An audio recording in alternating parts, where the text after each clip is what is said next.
लक्ष्मी का अपने घर में पूरा दबदबा था। हिटलर की तरह वो सारा काम अपने पति और बेटे से करवाती।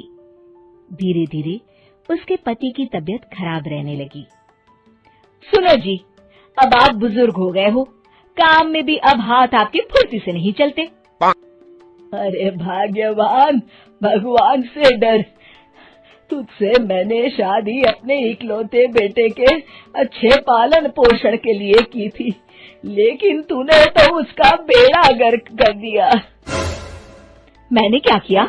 पढ़ाया लिखाया, अब नौकरी नहीं लग रही तो मैं कैसे जिम्मेदार हो गई? अब घर में बैठकर रोटी तोड़ रहा था तो मैंने कहा काम ही कर ले।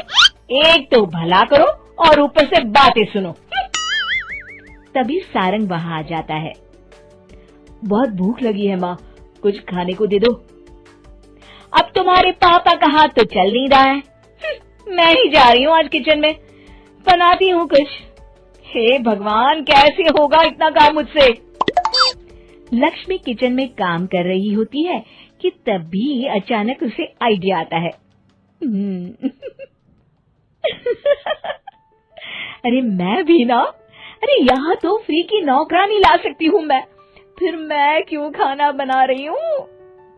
उस दिन लक्ष्मी सारंग की पसंद का खाना बनाती है और बैठकर उसे बड़े ही प्यार से खिलाती है।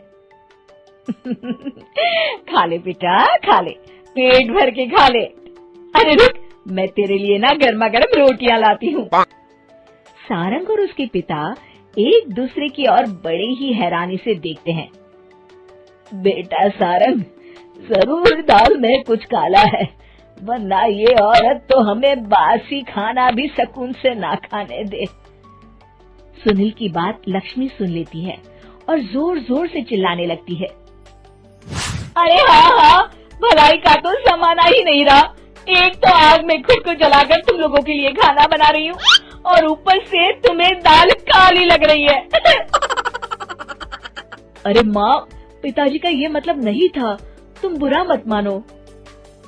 अरे हाँ बेटा, तू कहता है तो मान लेती हूँ। लक्ष्मी सारंग के पास बड़े ही प्यार से बैठ जाती है और फिर कहती है, बेटा मैंने ना तेरी शादी करने की सोच ली है, अब तेरे पिताजी के हाथ भी नहीं चलते, तो सोच रही हूँ तेरे लिए बीवी ले आऊं। अब पता नहीं ना मैं भी कब मर जाऊं। अब ऐसे भाग्य भी कहाँ है हमारे। क्या कहा? अरे हाँ, तुम तो चाहते ही हो कि मैं मर जाऊं, लेकिन मैं अपनी प्यारी बहू का चेहरा देखे बिना नहीं मरूंगी। हाँ माँ, शादी तो मैं कर लूं, लेकिन मैं नौकरी नहीं करता, फिर कोई क्यों देगा मुझे अपनी बेटी? अरे क्यों नहीं देगा बेटी? इतना बड़ा घर, खेल खलियान है, किस चीज की कमी है हमारे पास? जो आएगी राज करेगी, राज।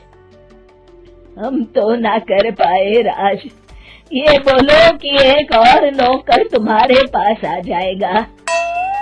मैं कहती हूँ चुप हो जाओ। अरे खुद के घर का खाना बनाएगी तो क्या नौकरानी हो जाएगी?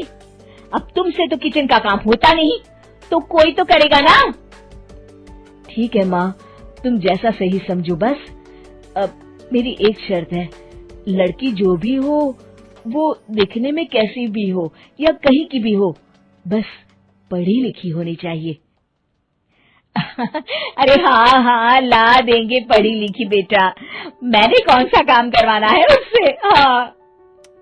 और फिर एक दिन पास के गांव की ही रति से सारंग की शादी हो जाती है। रति दिखने में बहुत ही सुंदर थी, साथ ही साथ काफी पढ़ी लिखी थी। रति को लक्ष्मी के सौतेले होने की बात पता नहीं थी।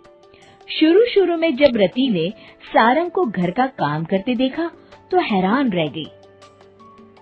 अरे ये तो अच्छी बात है कि आप घर का काम करते हैं, लेकिन मैं तो घर में ही हूँ ना, आप क्यों कर रहे हैं जी? जाइए, आप नौकरी के लिए अप्लाई कीजिए ना। तभी लक्ष्मी वहां आ जाती है। अरे रति बहू, करने दे उसे काम। और हाँ, मेरे घर के कुछ नियम है, कायदे हैं, यहाँ बीच में ना ही बोलो तो तुम्हारे लिए अच्छा होगा। रति को लक्ष्मी की बात कुछ अजीब सी लगती है। वो समझ नहीं पाती है कि वो ऐसा व्यवहार क्यों कर रही है, लेकिन उसे लक्ष्मी के सौतेले होने के बारे में कुछ पता नहीं चलता है। फिर एक दिन तो हद ही हो जाती है।